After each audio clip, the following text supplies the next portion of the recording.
నాయకుడిగా, ప్రజాప్రతినిధిగా ఆయన చేసిన సేవలు ఎనలేనివి. ప్రజలతో నిత్యం మమేకమయ్యే నాయకుడిగా ఆయనకు మంచి పేరుంది. తెలంగాణ రాష్ట్ర సాధనలో ఆయన పాత్ర చిరస్మరణీయం. ఆయన మృతి తెలంగాణ రాజకీయ వర్గాల్లో, ముఖ్యంగా ఉమ్మడి వరంగల్ జిల్లాలో తీవ్ర దిగ్భ్రాంతిని కలిగించింది.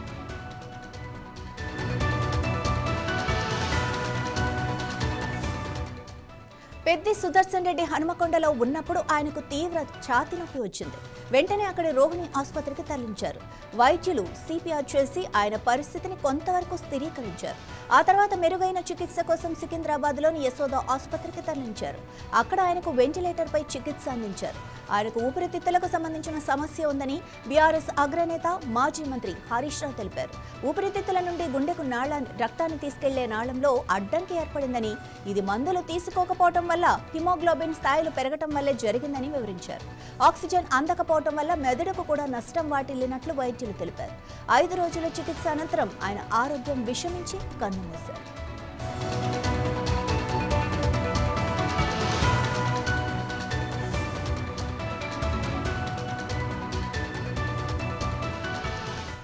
ఇదే విషయానికి సంబంధించి మరింత సమాచారం మా ప్రతినిధి సుధాకర్ అందిస్తారు. సుధాకర్, మీ దగ్గర ఉన్న అప్డేట్స్ ఏంటి?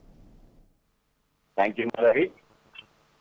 గత ఆదివారం నాడు గుండెపోటుతో హన్మకొండలోని రోహిణి హాస్పిటల్లో జాయిన్ అయిన పెద్ది సుదర్శన్ రెడ్డి మాజీ ఎమ్మెల్యే నర్సంపేటకు సంబంధించిన ఉద్యమకారులు, మాజీ ఎమ్మెల్యే ఉమ్మడి జిల్లా అధ్యక్షుడిగా కూడా కొనసాగారు. అతని పరిస్థితి గత కొద్ది రోజుల నుంచి కూడా క్షీణించి ఈ రోజు తెల్లవారుజామున 12:15 హైదరాబాద్ లో సికింద్రాబాద్ లోని ఉన్న యశోద హాస్పిటల్లో అతను కన్నుమూయడం జరిగింది.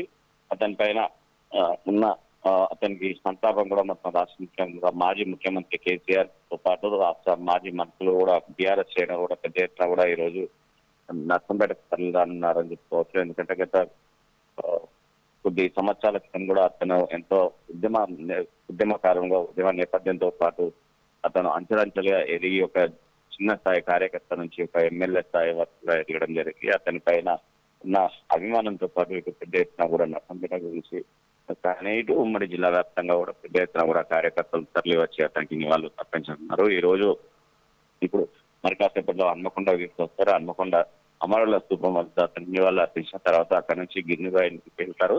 గిన్నెబాయి నుంచి ర్యాలీగా నర్సంపేటకు తీసుకెళ్తారు. నర్సంపేట నుంచి అక్కడ కొద్దిసేపు అతని నివాసం గృహం వద్ద ఉంచి అక్కడ నుంచి అక్కడ నివాళులు అర్పించిన తర్వాత అతని స్వగృహమైన నల్లబెల్లి మండల కేంద్రానికి తీసుకెళ్లి నల్లబెల్లిలో అతని యొక్క అంత్యక్రియలు కూడా చేయడానికి కూడా పూర్తి స్థాయిలో ఏర్పాట్లు కూడా కొనసాగిస్తున్నారు.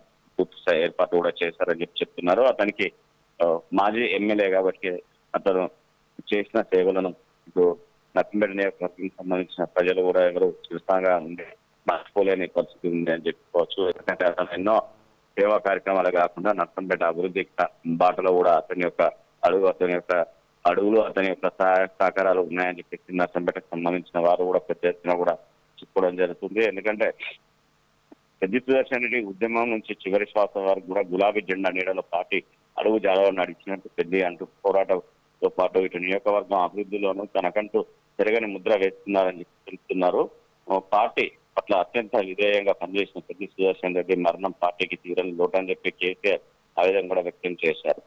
పోలీసులు వకీలు నాన్ బెయిలబుల్ కేసులు, జైలు నిబంధనలు కూడా లొంగని పెద్ది సుదర్శన్ రెడ్డి ఉద్యమం ప్రతిష్ట, ధైర్య సాహసాలు, స్ఫూర్తి, ఆయన చేసిన సేవలు నియోజకవర్గ కార్యకర్తలు ప్రజల హృదయాల్లో చెరగని ముద్ర వేసుకుంటాయని చెప్పేసి కూడా అంటున్నారు. పెద్దిని కోల్పోయే అశోక తప్ప హృదయాలైన భార్య పిల్లలకు పార్టీ అండగా ఉంటుందని చెప్పేసి భరోసా కూడా పార్టీ నాయకులు కూడా ఇవ్వడం జరుగుతుంది. నియోజకవర్గ పార్టీ కార్యకర్తలకు ఈ కష్ట సమయంలో ధైర్యంగా ఉండాలని చెప్పేసి అధినేత కూడా సూచించడం జరిగింది. పెద్ది సుదర్శన్ రెడ్డి ప్రముఖ ఆత్మశాంతి చేకూర్చాలని భగవంతుని ప్రార్థిస్తున్నాం. కుటుంబ సభ్యులకు, నియోజకవర్గ కార్యకర్తలకు, అభిమానులకు కేసీఆర్ ద్వారా తన ప్రగాఢ సానుభూతి కూడా తెలిపారు. ఎందుకంటే ఉద్యమం నేపథ్యంలో కూడా పెద్ది సుదర్శన్ రెడ్డి ఎన్నో ఇబ్బందులు కూడా ఎదుర్కోవడం జరిగింది. ఎన్నోసార్లు జైలు కూడా అయ్యారు పెద్ది సుదర్శన్ రెడ్డి. అతను మొదటగా 2014లో కూడా పోటీ చేసి ఓడిపోవడంతో పాటు 2018లో మళ్ళీ తిరిగి పోటీ చేయడంతో పాటు అక్కడ నర్సంపేట నియోజకవర్గంలో గెలుపొందారు. 2023లో మళ్ళీ పోటీ చేసినప్పుడు కూడా అతను ఓడిపోవడం జరిగింది, ఓడిపోయారు. ఇప్పుడు అతను నియోజకవర్గానికి సంబంధించి కార్యకర్తలను కూడా ఇప్పటి వరకు అలా పార్టీ అధికారంలో లేకపోయినా కూడా కంటికి రెప్పలా కాపాడుకుంటూ వస్తారని చెప్పేసి రైతు ఏదైతే నర్సంపేట నియోజకవర్గానికి సంబంధించిన ప్రజలైతే వారు దుర్గంధానికి గురయ్యారని చెప్పుకోవచ్చు. మాధవి. Thank you Sudhakar.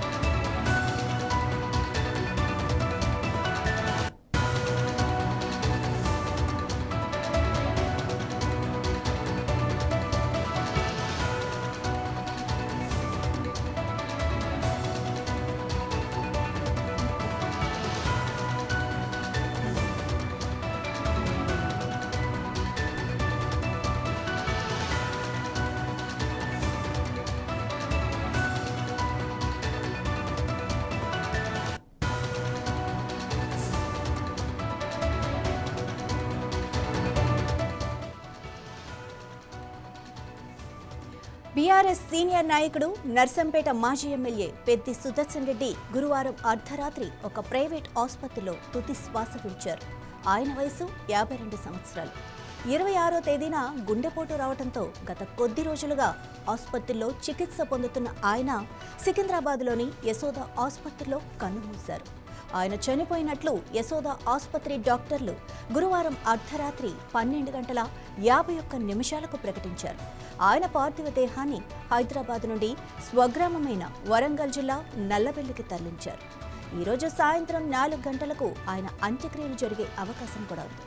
ఆయన మృతి పట్ల బీఆర్ఎస్ అధినేత కేసీఆర్, వర్కింగ్ ప్రెసిడెంట్ కేటీఆర్, మాజీ మంత్రి ఎర్రబెల్లి దయాకర్రావు సహా పలువురు నాయకులు తీవ్ర సంతాపం వ్యక్తం చేశారు. ఆయన అంత్యక్రియలకు బీఆర్ఎస్ శ్రేణులు, పలువురు నాయకులు, అభిమానులు పెద్ద ఎత్తున హాజరు కానున్నారు.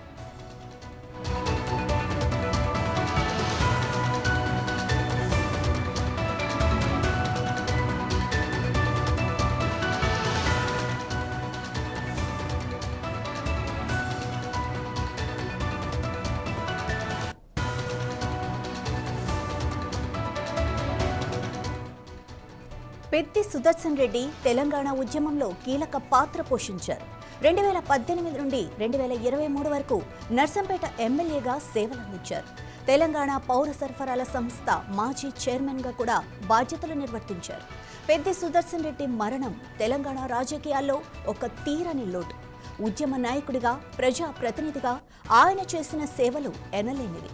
ప్రజలతో నిత్యం మమేకమయ్యే నాయకుడిగా ఆయనకు మంచి పేరుంది. తెలంగాణ రాష్ట్ర సాధనలో ఆయన పాత్ర చిరస్మరణీయం. ఆయన మృతి తెలంగాణ రాజకీయ వర్గాల్లో, ముఖ్యంగా ఉమ్మడి వరంగల్ జిల్లాలో తీవ్ర దిగ్భ్రాంతిని కలిగించింది.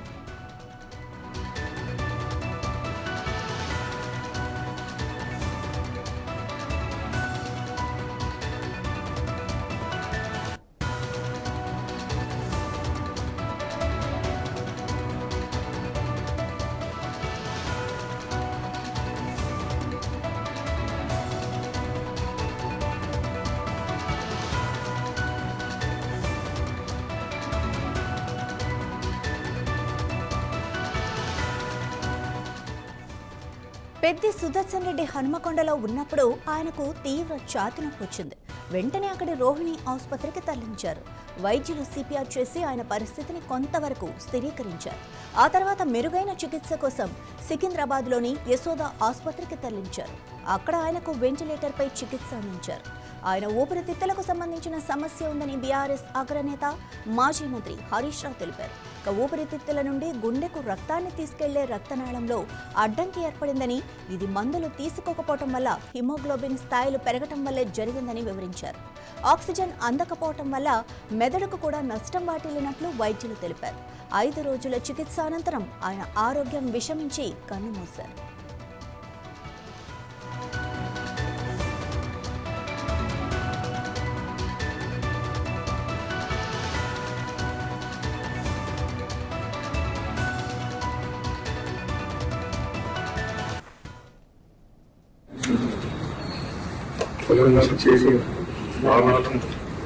తెగించు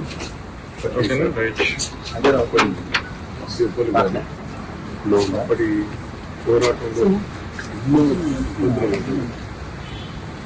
ఇదేంది నాకు అనుకుంటుంది బాధకరం. కానీ 12 చనిపోవడం జరిగింది. మేము 11 వరకు కూడా అందరం కూడా ఇక్కడనే ఉన్నాం. డాక్టర్లు దాదాపు ఇది ఇబ్బందికరమైన పరిస్థితి కూడా చెప్పడం జరిగింది. సరే వాళ్ళు తెల్లారి వరకు వస్తాం అనుకుంటే అనుకోవచ్చని 12:51 వరకు చనిపోవడం జరిగింది. ఇప్పుడు 6 రోజులు పాపం డాక్టర్లు కానీ అందరూ కూడా కృషి చేశారు. ప్రతి ఒక్కరు కూడా భగవంతుని ప్రార్థించారు. బతికియాలి రాజకీయాలు కూడా పెద్ది గారు బతకాలి. మా వరంగల్ జిల్లాకు ముఖ్య నాయకుడు ఆయన. వాస్తవంగా అన్ని జిల్లా పోరాటాలు చేశాడు. జ్ఞానం ఉన్నది, అనుభవం ఉన్నది.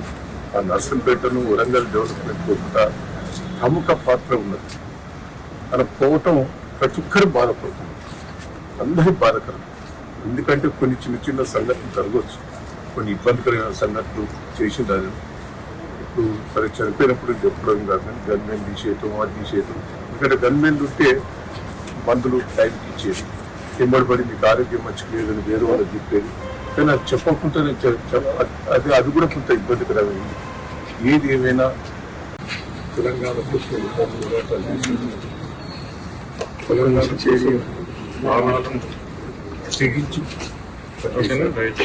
అదే అప్పటి దెబ్బలు కానీ అప్పటి పోరాటంలో ఎన్నో ఇబ్బందులు ఉంటుంది. ఇదేంది నాకు అనుకుంటుంది బాధకరం. కానీ 12 చనిపోవడం జరిగింది. మేము 11 వరకు కూడా అందరం కూడా ఇక్కడనే ఉన్నాం. డాక్టర్లు దాదాపు ఇది ఇబ్బందికరమైన పరిస్థితి కూడా చెప్పడం జరిగింది.